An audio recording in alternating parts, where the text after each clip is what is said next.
Don't do it, Oscar. Oscar, no matter what, don't put Ortiz in there with Tim. Listen, Tszyu is a killer, and I'm going on record right now saying if they make this fight, Tszyu might kill this little nigga. Oh, we got to talk about it. Also, got to touch on Tony Weeks a little bit. He put something out in the public.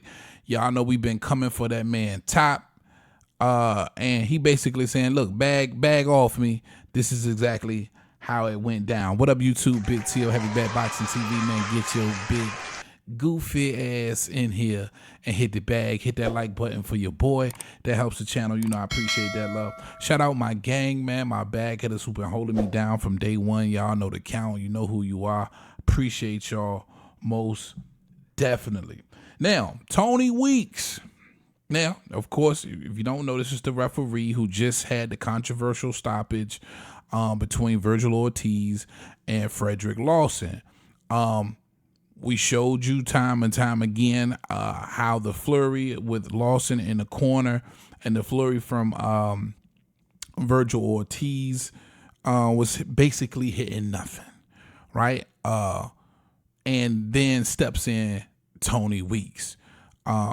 We saw no evidence of Lawson being hurt, no evidence of him, not being able to defend himself, nothing that we could see that warranted a stoppage. And again, this was the same Tony Weeks in last year's Rolando Romero and Ismael Barroso fight, where we all felt Barroso was winning that fight handily.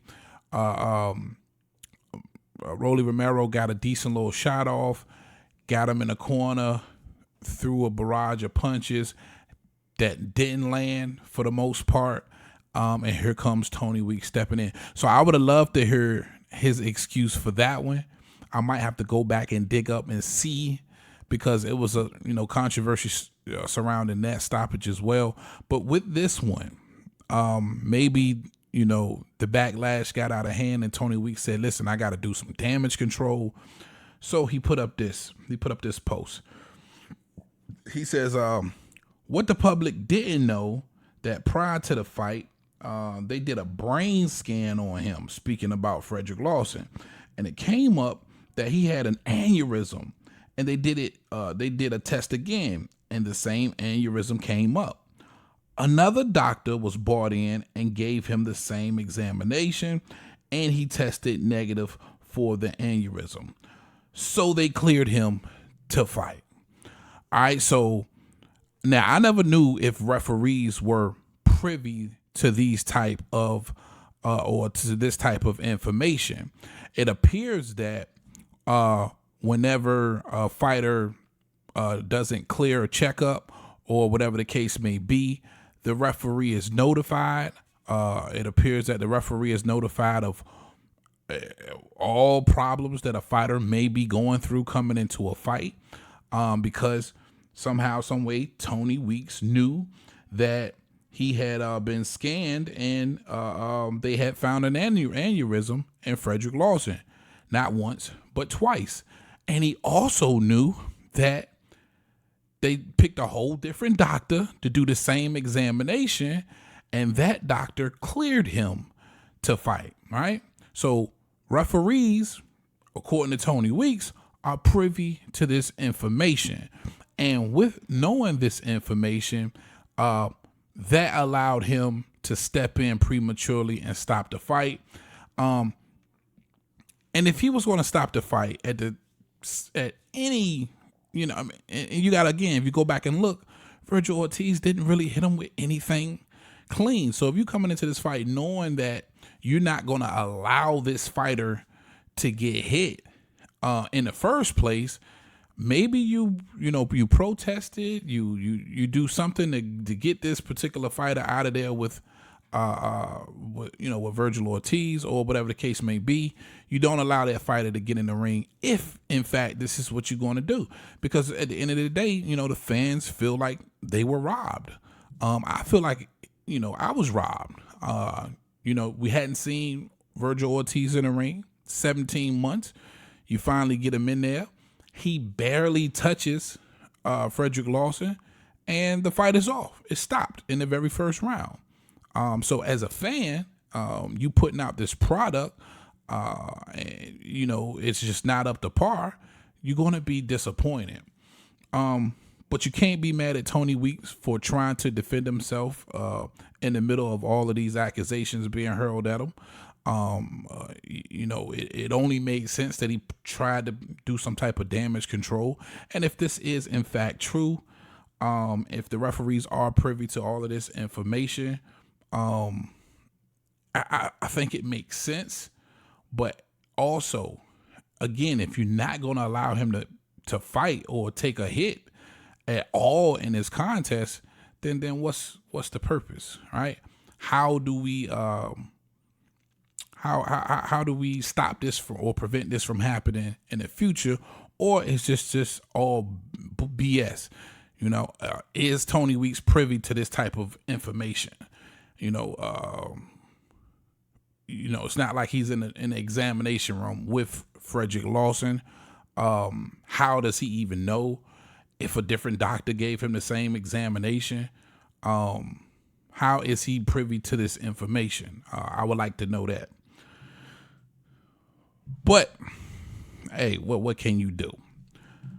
If you Tony Weeks, though, again, you got to try and defend yourself. Now, when it comes to Vergil Ortiz, Tszyu, right? I guess Tszyu, this is kind of like a call out from Tszyu. He takes to social media, and he says, "Listen, yo, Vergil, welcome to the 54 Club, right? Welcome to the 54 Club. I'm always keen on modern day classics." So that's basically saying, listen, bro, young fella, 20-0, 20 knockouts. What's up? You know what I mean? I'm the WBO champ. You can get this smoke. And of course, Vergil Ortiz replies, "I knew you would be, man. Let's do it." Now listen, Oscar, listen to me. Don't do it. Tszyu's a killer. This dude is a killer. I like Vergil Ortiz. I still think his future's bright. It's a lot of stiff competition at 54, but I do believe that Tszyu is at the top of that list. I don't think anybody is really looking for that Tszyu smoke. If the fight doesn't happen with Errol Spence and Bud Crawford, I don't think Errol Spence is looking at Tszyu or looking Tszyu's way. I don't think anybody's looking at Tszyu or looking Tszyu's way, or probably has enough balls to go that way besides Erickson Lubin. And I think he gets punished as well. But the thought of throwing Vergil Ortiz after his very first fight against Lawson, which ended in the first round where he really didn't get any kind of work, and to throw him in there with the WBO champ, Tszyu, listen, even and I'm going on record to saying, I'm going on record right now, Tszyu washes Vergil Ortiz. And I'm trying to think in my head who really can give Tszyu some problems at 54. So many great fights. Listen, 54 is stacked, bro. And it's so, because you got to remember, you got the Towering Inferno out there. You still got Brian Mendoza out there coming off the Tszyu loss, but still a really good fighter that you could make some great fights with. Then you got Errol Spence, Bud Crawford, Erickson Lubin. Don't forget Danny Garcia's out there if he still wants to fight at 54. It looked like he was eyeballing 60, but you can throw him in the mix. It's so many people out there at 54. But I'm going on record now. They make this fight, Tszyu washing Vergil Ortiz. Guys, let me know what you think in the comment section, man. That's all I got for y'all on this one, man. Big TL heavy bag. You know what I got with me, man. Talk to him, Roger. Most motherfuckers don't know shit about boxing.